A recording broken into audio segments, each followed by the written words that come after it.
High all government job aspirants, welcome to my YouTube channel Zen studies for government jobs. তো আজকে আমরা discuss করছি WBCS mains science and technology class number 3। এই প্রশ্নগুলো তোমাদের upcoming যে railway group D, NTPC CBT 2, WBCS prelims, WBCS mains, West Bengal পুলিশের যে কলকাতা পুলিশের এসআই, এই সমস্ত পরীক্ষায় যে জেনারেল সায়েন্স থেকে যে প্রশ্ন আসে সেখানে তোমাদের পরীক্ষার জন্য খুব কাজে লাগবে। টোটাল 25 কোশ্চেন আছে, প্রত্যেকে টার্গেট রাখবে আউট অফ 25 যেন তোমরা 25 স্কোর করতে পারো সম্পূর্ণ। এবং যারা প্রথমবার এই ভিডিওটা দেখছো বলে রাখি যে ডাব্লিউবিসিএস মেন্সের এক্সাম অনলি ইংলিশ ভার্সনে হয়, তো আমি স্টুডেন্টদের সুবিধার জন্য আদার্স যে সমস্ত এক্সাম রয়েছে সেই জন্য এগুলো সব কোশ্চেন আমি বেঙ্গলিতে করেছি। ওকে, তো সবাই খুব ভালোভাবে প্রিপারেশন নেবো, পরীক্ষায় খুব ভালোভাবে প্রত্যেকে রেজাল্ট করবো। তো আমাদের main telegram channel jobs academy প্রত্যেকে জয়েন করে নেবে, সমস্ত রকম নোটিফিকেশন আপডেট পিডিএফ এখানে দেওয়া হবে। এছাড়া তোমরা যারা রেলওয়ে গ্রুপ ডি এবং এনটিসি সিবিডি 2 এর জন্য প্রিপারেশন নিচ্ছ, টার্গেট রেলওয়ে গ্রুপ ডি এই গ্রুপটা জয়েন করবে, এখানেও আমি অনেক পিডিএফ পোস্ট করে রাখবো। এছাড়া আমাদের ফেসবুক পেজ, ফেসবুক গ্রুপ রয়েছে, চাইলে জয়েন করে নিতে পারো। যারা railway group D, NTPC CBT 2, WBCS men's এই সমস্ত এক্সামের জন্য প্রিপারেশন নিচ্ছ, তোমাদের জন্য এই নোটগুলো খুব খুব কার্যকরী। কারণ এই সমস্ত কোশ্চেনগুলো সব কিন্তু তোমাদের টিসিএস এর দ্বারা কন্ডাক্ট করা এক্সাম, এবং আমরা জানি ওয়েস্ট বেঙ্গল পিএসসির যে মেন্স এক্সাম হয় ডাব্লিউবিসিএস মেন্স, সেখানকারও ম্যাক্সিমাম কোশ্চেন টিসিএস এর কোশ্চেন থেকে কপি পেস্ট করা হয়। তো তোমাদের এই প্রশ্নগুলো খুব খুব ইম্পর্টেন্ট, তো অবশ্যই তোমরা পড়তে পারো। ভিডিও ডিসক্রিপশনে প্লে লিস্ট আছে, পিডিএফ লিঙ্ক আছে, যেখান থেকে খুশি তোমরা পড়ে নেবে। হোয়াটসঅ্যাপের মাধ্যমে পিডিএফ গুলো বাই করতে চাইলে এই নম্বরে মেসেজ করবে। প্রথম প্রশ্নটা দেখো তোমাদের কি বলেছে, নিম্নলিখিত শব্দটি বায়ু দূষণের সাথে জড়িত নয়, এগুলোর মধ্যে কোন শব্দটি বায়ু দূষণের সাথে জড়িত নয়? তো এখানে আমাদের অ্যান্সার কি হবে? তো মনে রাখবে এগুলোর মধ্যে বায়ু দূষণের সাথে সম্পর্কিত নয়, সেটা হচ্ছে ডু। অপশন সি হচ্ছে এখানে এটার সঠিক অ্যান্সার। এখানে মনে রাখবে স্মগ, অপশন এ তে যেটা রয়েছে, এটা বায়ু দূষণ যা দৃশ্যমানতা হ্রাস, মানে দৃষ্টি দেখতে খুব অসুবিধা হয় স্মগের জন্য, তো সেটাতে হ্রাস করে। তারপর দেখো সেকেন্ড যেটা রয়েছে এমএমডি। এমএমডি কি? The depth of A convective mixing layer in which vertical movement of pollutant মানে দূষণ is possible is call maximum mixing depth, MMD বলা হয় এটাকে। তো এটাও তোমার বায়ু দূষণের সাথে সম্পর্কিত। এবং দেখো অপশন ডি তে যেটা রয়েছে ভিসি, তো এটাও কিন্তু বায়ু দূষণের সাথে সম্পর্কিত। ভিসির ফুল ফর্ম হচ্ছে ভেন্টিলেশন কোএফিসিয়েন্ট, যা গভীরতা এবং গড় বাতাসের গতির মিশ্রণ। এটি একটি বায়ুমণ্ডলীয় অবস্থা যা বায়ুর গুণমান এবং দূষণের মানে বায়ুর দূষণের সম্ভাবনাকে ইঙ্গিত দেয়। পরবর্তী প্রশ্ন, মাফলার সাধারণত কোনটির প্রতিরোধে ব্যবহৃত হয়? মাফলার কোনটাকে বলছে? এটা দেখতে পাচ্ছ গাড়ির ধোঁয়া বের হওয়ার যে এটা, তো এই যে পুরো এইটা হচ্ছে তোমার মাফলার বলা হয় এইটাকে। ওকে, তো এটা কি কাজে ব্যবহৃত হয়? কোনটি প্রতিরোধে ব্যবহৃত হয়? তো এটি ব্যবহৃত হয় শব্দ দূষণ বা নয়েজ পলিউশনে। অপশন বি হচ্ছে এখানে এটা সঠিক অ্যান্সার, যে শব্দ দূষণ বা নয়েজ পলিউশন প্রতিরোধ করার জন্য এই মাফলার গুলো ব্যবহৃত হয়। এখানে মনে রাখবে মাফলার একটি যন্ত্র যার মাধ্যমে একটি ইন্টারনাল কম্বাসন ইঞ্জিন থেকে নিষ্কাশিত গ্যাসগুলি, মানে ইঞ্জিন থেকে যে গ্যাসগুলো বের হচ্ছে সেগুলো বায়ুবাহিত শব্দকে কমাতে, মানে এই যে এই পাইপের মাধ্যমে সেই শব্দগুলো বেরোনোর সময় খুবই জোরে আওয়াজ হয়, তো সেই শব্দটাকে কমানোর জন্য মানে নয়েজটাকে তোমার রিডিউস করার জন্য এই মাফলার ব্যবহৃত হয়। পরবর্তী প্রশ্ন, শারীরবৃত্তীয় ব্যাধি ফিজিওলজিক্যাল ডিসঅর্ডার দেখা দিতে পারে শব্দের মাত্রা কত পৌঁছালে? তো শব্দের মাত্রা কতদূর পৌঁছালে আমাদের শারীরবৃত্তীয় ব্যাধি বা ফিজিওলজিক্যাল ডিসঅর্ডার দেখা দিতে পারে? তো এটা হয় 110 ডেসিবেল। অপশন এ হচ্ছে এখানে এটা সঠিক অ্যান্সার। এখানে এটাও মনে রাখবে, রিসেন্টলি কোনো একটা পরীক্ষায় এসেছিল যে বিমান ইঞ্জিনের শব্দ টেক অফের সময় 140 ডেসিবেল ছাড়িয়ে যায়। তো 140 থেকে 150 ডেসিবেলের মধ্যে থাকে যখন বিমান ইঞ্জিন স্টার্ট হওয়ার পর টেক অফের আগে পর্যন্ত, যত সম্ভব তোমাদের এনটিপিসি পরীক্ষায় এসেছিল। তো এনটিপিসি যেহেতু টিসিএস নাই, তো তোমরা যারা ডাব্লিউবিসিএস মেন্স দিচ্ছ তোমাদেরও কিন্তু সেগুলো পড়তে হবে। প্যান গঠনের অন্তর্ভুক্ত নেই কোনটি? তো এখানে প্যান কার্ডের কথা বলা হয়নি, কিন্তু প্যান এটা গঠনের অন্তর্ভুক্ত নেই কোনটি? তো এখানে এটা অ্যান্সার হচ্ছে হাইড্রোজেন। অপশন সি হচ্ছে এখানে এটার সঠিক অ্যান্সার, যে এটা অন্তর্ভুক্ত নেই। এবার প্যানের ফুল ফর্ম কি? প্যানের ফুল ফর্ম হচ্ছে পেরক্সি অ্যাসাইল নাইট্রেট, এটা হচ্ছে প্যানের ফুল ফর্ম। এর সাথে মনে রাখবে এটি আলোর উপস্থিতিতে হাইড্রোকার্বন, যেটা অপশন ডি তে রয়েছে, ওজোন অপশন বি তে রয়েছে, এবং নাইট্রোজেন ডাইঅক্সাইড বা নাইট্রোজেন এর রাসায়নিক বিক্রিয়ায় গঠিত হয়। অপশন সি হচ্ছে এখানে এটা অ্যান্সার, যে হাইড্রোজেন এখানে থাকে না। কোন ভিটামিনের অভাবে কোবাল্টের ঘাটতি সৃষ্টি হয়? তো নিম্নোক্ত কোন ভিটামিনের অভাবে কোবাল্টের ঘাটতি হয়? দেখো কিসের অভাবে কি কোন রোগ হয়ে থাকে, কোন ভিটামিনের অভাবে, এগুলো পড়বে। এখান থেকে ম্যাক্সিমাম পরীক্ষায় প্রশ্ন আসে। তো এখানে আমাদের অ্যান্সার হয়েছে ভিটামিন বি 12। তো ভিটামিন বি 12 অভাবে কোবাল্টের ঘাটতি সৃষ্টি হয়।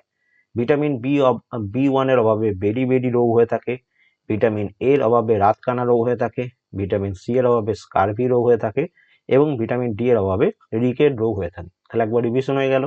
পরবর্তী প্রশ্ন, লেড বা সীসা নিম্নোক্ত কোনটির জৈব সংশ্লেষ বা বায়োসিনথেসিসে বাধা সৃষ্টি করে? লেড বা সীসা নিম্নোক্ত কোনটির জৈব সংশ্লেষে বাধা সৃষ্টি করে? তো এখানে আমাদের অ্যান্সার হয়ে যাচ্ছে হিমোগ্লোবিন। অপশন সি হচ্ছে এখানে এটার সঠিক অ্যান্সার। তো মনে রাখবে, সিসার প্যাথিওলজির প্রধান কারণগুলির মধ্যে একটি হলো এটি ডেল্টা অ্যামিনো লেবুনিনিক অ্যাসিড ডিহাইড্রেটস বা যেটাকে এল্যাড বলা হয় নামক একটি অপরিহার্য এনজাইমের কার্যকলাপে হস্তক্ষেপ করে এবং যা হিমোগ্লোবিনের পাওয়ার কোফ্যাক্টর যেটা সেটা হিমের জৈব সংশ্লেষের সাথে গুরুত্বপূর্ণ। তো এটা অপশন সি হচ্ছে এটা অ্যান্সার, যে লিড বা সীসা হিমোগ্লোবিনের জৈব সংশ্লেষে বাধা সৃষ্টি করে। কার্বন ডাইঅক্সাইডের গ্লোবাল ওয়ার্মিং পোটেনশিয়াল কত? জিডব্লিউপি কত? তো এখানে দেখো খুবই সুন্দর একটা স্ট্যান্ডার্ড প্রশ্ন। কার্বন ডাইঅক্সাইডের গ্লোবাল ওয়ার্মিং পোটেনশিয়াল বা জিডব্লিউপি হচ্ছে 1। অপশন এ হচ্ছে এখানে এটা সঠিক অ্যান্সার। মনে রাখবে, গ্লোবাল ওয়ার্মিং পোটেনশিয়াল বা জিডব্লিউপি হলো বায়ুমণ্ডলের যে কোনো গ্রিন হাউস গ্যাস দ্বারা শোষিত তাপ যেটির একক ভরের কার্বন ডাইঅক্সাইড দ্বারা শোষিত হয়, এবং কার্বন ডাইঅক্সাইডের জন্য জিডব্লিউপি হলো 1। অন্যান্য গ্যাসের জন্য এটি গ্যাস এবং সময় ফ্রেমের উপর নির্ভর করে। এখানে মনে রাখবে, কার্বন ডাইঅক্সাইডের সমতুল্য জিডব্লিউ থেকে গণনা করা হয় এবং কার্বন ডাইঅক্সাইডের গ্লোবাল ওয়ার্মিং পোটেনশিয়াল হচ্ছে 1 100 বছরের যদি ডাটা ধরো। মিথেন CH4 এর গ্লোবাল ওয়ার্মিং পোটেনশিয়াল হচ্ছে 21 যদি 100 বছরের ডাটা ধরো, এবং নাইট্রাস অক্সাইড এর গ্লোবাল ওয়ার্মিং পোটেনশিয়াল হচ্ছে 310 100 বছরের ডাটা ধরে। তো এইগুলো ইম্পর্টেন্ট, তোমাদের রিসেন্টলি কোনো একটা পরীক্ষায় মিথেন থেকে প্রশ্ন এসেছিল, তো এটা মনে রাখবে। পরবর্তী প্রশ্ন, একক কোষের মানে হচ্ছে সিঙ্গেল সেল প্রাণী পুনরুৎপাদন বা রিপ্রোডিউস করে কেমন ভাবে? এককোষী প্রাণী বা সিঙ্গেল সেল প্রাণী পুনরুৎপাদন করে বিভাজন বা ফিশনের মাধ্যমে, বাইনারি ফিশন বা ফিশনের মাধ্যমে করে থাকে। এবার দেখো, বিভাজন বা ফিশনের মাধ্যমে, বিশেষ করে বাইনারি ফিশন মানে দ্বিবিভাজনের মাধ্যমে তোমার পুনরুৎপাদন করে কে? অ্যামিবা এবং প্যারামিশিয়াম। কোরকোদ্গম বা যেটাকে বাডিং বলা হয়, তো বাডিং এর মাধ্যমে করে ইস্ট এবং হাইড্রা। এবং পুনরুৎপাদন যেটাকে বলা হয় রিজেনারেশন, তো সেটা করে প্ল্যানেরিয়া। এগুলো খুব ইম্পর্টেন্ট। রিসেন্টলি তোমাদের দেখবে গ্রুপ ডি যারা প্রিভিয়াস ইয়ারের জেনারেল সায়েন্সের ক্লাসগুলো পড়ছো, তো সেখানে দেখবে এগুলো সব এসছে অলরেডি। তো এগুলো সব TCS এর প্রশ্ন, যেখান থেকে তোমাদের WBCS মেন্সেও অনেক প্রশ্ন রিপিট হয়। জীবনের প্রাথমিক একক, the basic unit of life. দেখো এইখানে অপশন অনুযায়ী আমি জানি না কোনটা অ্যান্সার হচ্ছে, কিন্তু আমরা যেটুকু পড়েছি যে দ্য সেল মানে যে কোষ is the basic structure and functional unit of life. জীবনের তোমার গঠনগত এবং কার্যগত একক হচ্ছে তোমার সেল বা কোষ, কিন্তু এখানে এটা কোনো অপশন নেই। ম্যাক্সিমাম বইয়ে আমরা দেখলাম এ অপশনে রয়েছে নিউক্লিক অ্যাসিড, তো আমি কোনো ডাটা কোথাও নিউক্লিক অ্যাসিডের কোনো ডাটা খুঁজে পাইনি, সেই জন্য এটাকে আমি এটার অ্যান্সার দিচ্ছি না। তোমাদের যাদের যাদের মনে হয় যে অপশন এ অ্যান্সার করবে, তোমরা অবশ্যই অপশন এ করতে পারো, বা WBCS মেন্সে তোমাদের বইয়ে যেটা অ্যান্সার আছে সেটা করতে পারো। এখানে মনে রাখবে, 1665 খ্রিস্টাব্দে রবার্ট হুক তিনি অণুবীক্ষণ যন্ত্রের সাহায্যে প্রথম কোষ আবিষ্কার করেছিলেন। তো এটাও ইম্পর্টেন্ট, পরীক্ষায় আসার মতো। এবং সেল থিওরি বা কোষ তত্ত্ব সেটা প্রথম 1839 সালে স্লেইডেন এবং সোয়ান দ্বারা প্রস্তাবিত হয়েছিল। তো এই যে এক্সট্রা ডাটাগুলো দিলাম, এগুলো প্রত্যেকটা তোমাদের পরীক্ষার জন্য ইম্পর্টেন্ট। পরবর্তী প্রশ্ন, নিচের কোনটি প্রাকৃতিক পলিমার? এগুলোর মধ্যে কোনটা ন্যাচারাল পলিমার? একদম রিপিটেড প্রশ্ন। তো এগুলোর মধ্যে তোমার প্রাকৃতিক পলিমার হচ্ছে স্টার্চ। অপশন সি হচ্ছে এখানে এটার সঠিক অ্যান্সার। এখানে মনে রাখবে, প্রাকৃতিক পলিমার বা ন্যাচারাল পলিমারের উদাহরণ হচ্ছে প্রোটিন, পলিপেপটাইডস, কোলাজেন, তরুক্ষীর, সেলুলোজ, স্টার্চ, রেশম, উল, DNA, রাবার। তো এগুলো সব হচ্ছে প্রাকৃতিক পলিমার। নিম্নোক্ত কোনটির বেসিক ইউনিট হলো অ্যামিনো অ্যাসিড? তো এটা তোমরা প্রত্যেকে পারবে, খুব সহজ প্রশ্ন। তো এখানে আমাদের অ্যান্সার হয়েছে প্রোটিন। প্রোটিনের বেসিক ইউনিট হচ্ছে অ্যামিনো অ্যাসিড। তো মনে রাখবে, প্রোটিনগুলি অ্যামিনো অ্যাসিডের শত শত বা হাজার হাজার ছোট্ট ছোট্ট একক দ্বারা গঠিত, যা লম্বা চেনের একে অপরের সাথে যুক্ত করে, তো লং চেনের মাধ্যমে। এবং 20টির বিভিন্ন ধরনের অ্যামিনো অ্যাসিড রয়েছে যা প্রোটিন তৈরির জন্য একত্রিত হতে পারে। তো অপশন সি হচ্ছে এখানে এটার সঠিক অ্যান্সার। নিম্নোক্ত কোনটিকে মার্স গ্যাস বলা হয়? তো খুব সোজা প্রশ্ন, কিন্তু রিপিটেড প্রশ্ন, বারবার রিপিট হয়। তো এখানে আমাদের অ্যান্সার হচ্ছে মিথেন। মিথেন মানে হচ্ছে CH4। তো মিথেনকে বলা হয় মার্স গ্যাস। এখানে মনে রাখবে, মার্স গ্যাসের প্রধান উপাদান হলো মিথেন একটি জলাভূমিতে পদার্থের পচনের ফলে উৎপন্ন হয়, এটি জলাভূমি গ্যাস বা জৈব গ্যাস নামেও পরিচিত। এবং মনে রাখবে মিথেন একটি চতুস্থলকীয় অণু যাতে 4টি সমতুল্য কার্বন হাইড্রোজেনের বন্ধন রয়েছে। ওকে, এইরকম ভাবে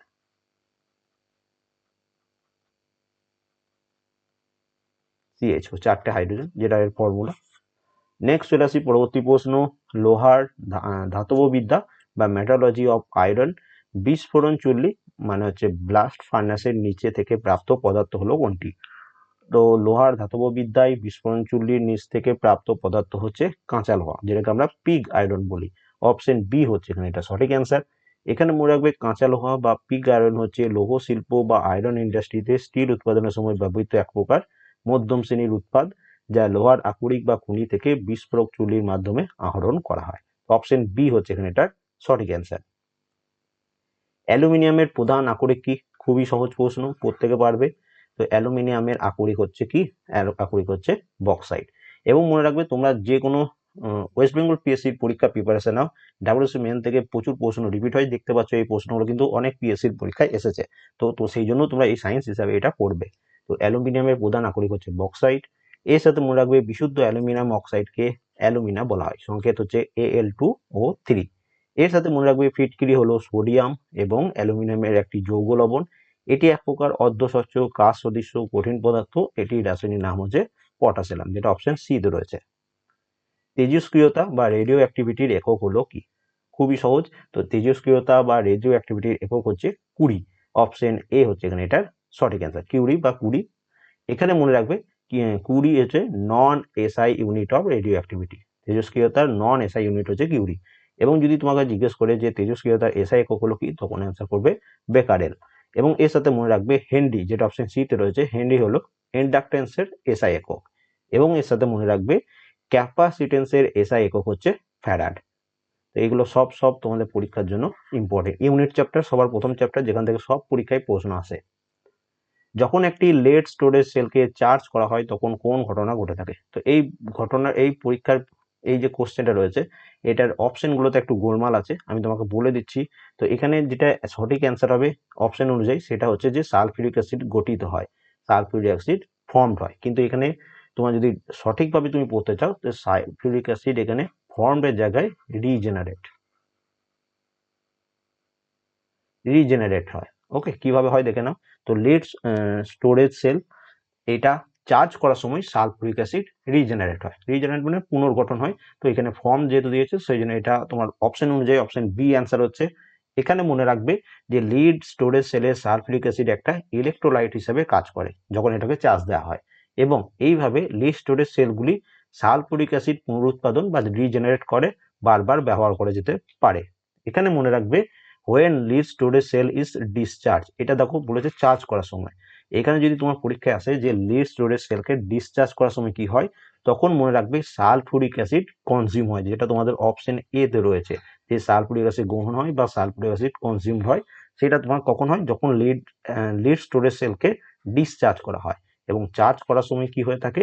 তোমার সালফিউরিক অ্যাসিড রিজেনারেট হয়ে থাকে। তো দুটোই তোমরা বুঝতে পারলে পরীক্ষার জন্য খুব ইম্পর্টেন্ট, তো এটা মনে রাখবে। যে তাপমাত্রায় উপরে প্রকৃত গ্যাস বা রিয়েল গ্যাস তরল করা যায় না তাকে কি বলে? তো এখানে কি অ্যান্সার হবে আমাদের? এখানে আমাদের অ্যান্সার হচ্ছে, সেটাকে বলা হয় ক্রিটিক্যাল টেম্পারেচার বা সমালোচনামূলক তাপমাত্রা। তো ক্রিটিক্যাল টেম্পারেচার ইংলিশ টার্মটা পড়বে এখানে। অপশন এ হচ্ছে এখানে এটার সঠিক অ্যান্সার। এখানে মনে রাখবে একটি পদার্থের ক্রিটিক্যাল টেম্পারেচার হলো সেই তাপমাত্রা যার উপরে পদার্থের বাষ্পকে তরল করা যায় না, যতই চাপ প্রয়োগ করা হোক না কেন। পরবর্তী প্রশ্ন, মানবদেহের ভারসাম্যর প্রধান অঙ্গ কোথায় অবস্থিত? তো খুবই ইম্পর্টেন্ট এবং সোজা প্রশ্ন, আমরা প্রত্যেকে পারবো। কি অ্যান্সার হবে প্রত্যেকে বলো। তো ডাব্লিউবিসিএস মেন্স এর কোশ্চেন বলে ভয় খাবে না, খুবই সহজ প্রশ্ন। অ্যান্সার হচ্ছে কি? কানের অভ্যন্তরীণ অংশ। অপশন অনুযায়ী যদি অ্যান্সার করো, তো কানের অভ্যন্তরীণ, ইনার পার্ট।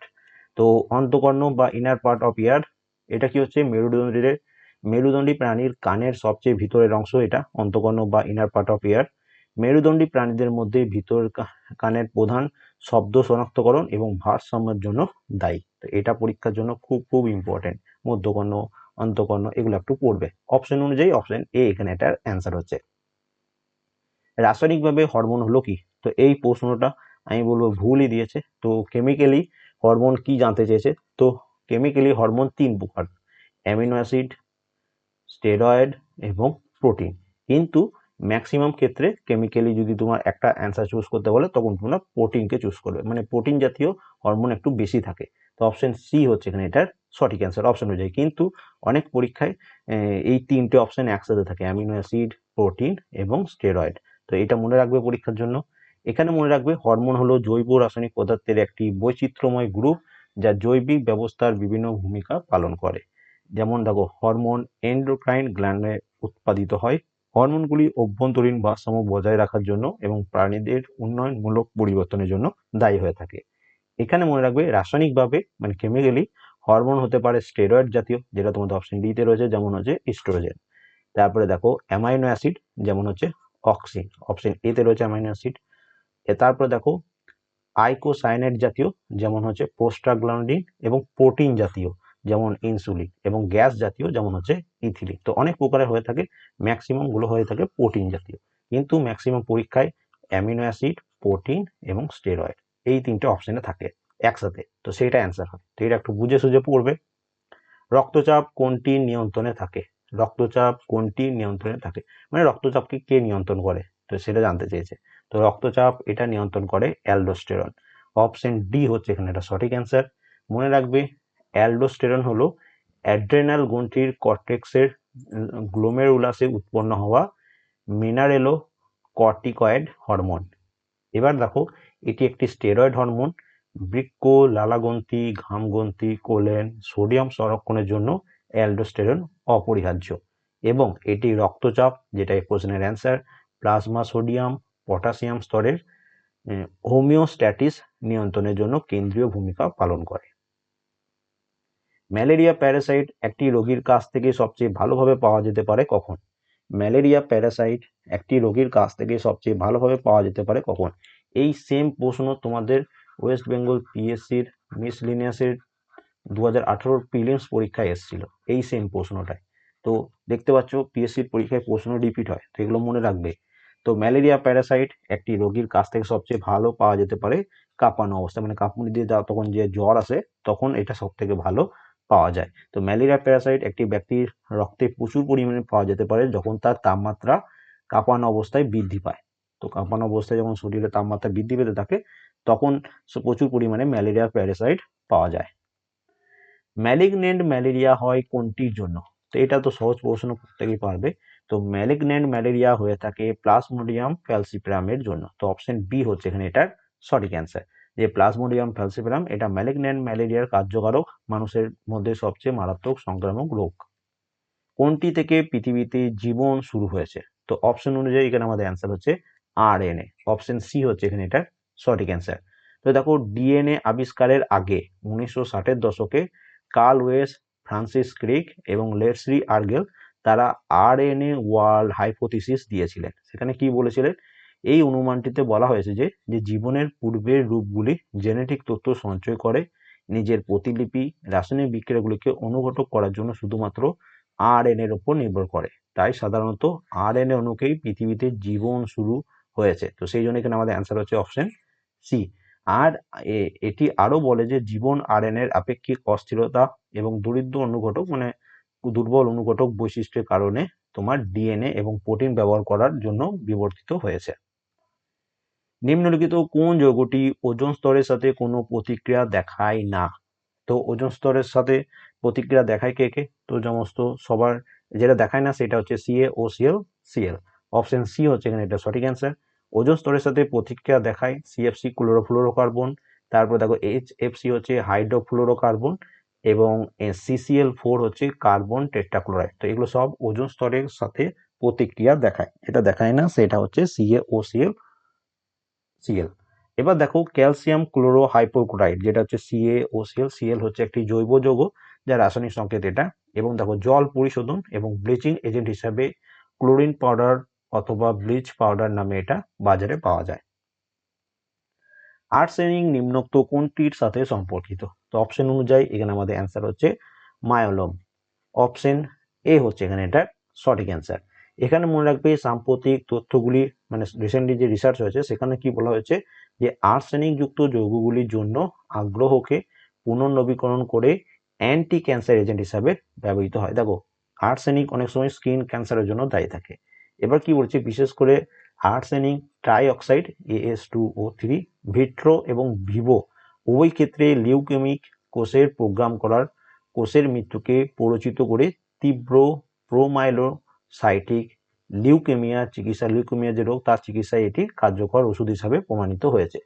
এটি আমাদের AS2O3 এবং অন্যান্য একটি আর্সেনিক্যাল ডেরিভেটিভ জৈব যৌগ মেরাসোপোল মানুষের মায়োলোম কোষ, যেটা এখানে দেখো মায়োলোম, তো এবং সাধারণত বি কোষের রক্তরস কোষের পার্থক্যের ইন ভিট্রো প্রভাবগুলি অধ্যয়ন করে পরিচিত করা হয়েছে। তো এটা একটু তোমার হাই লেভেল, মানে তোমার কি বলবো, সায়েন্সের নিয়ে যারা তোমার কলেজে পড়েছে তাদের জন্য।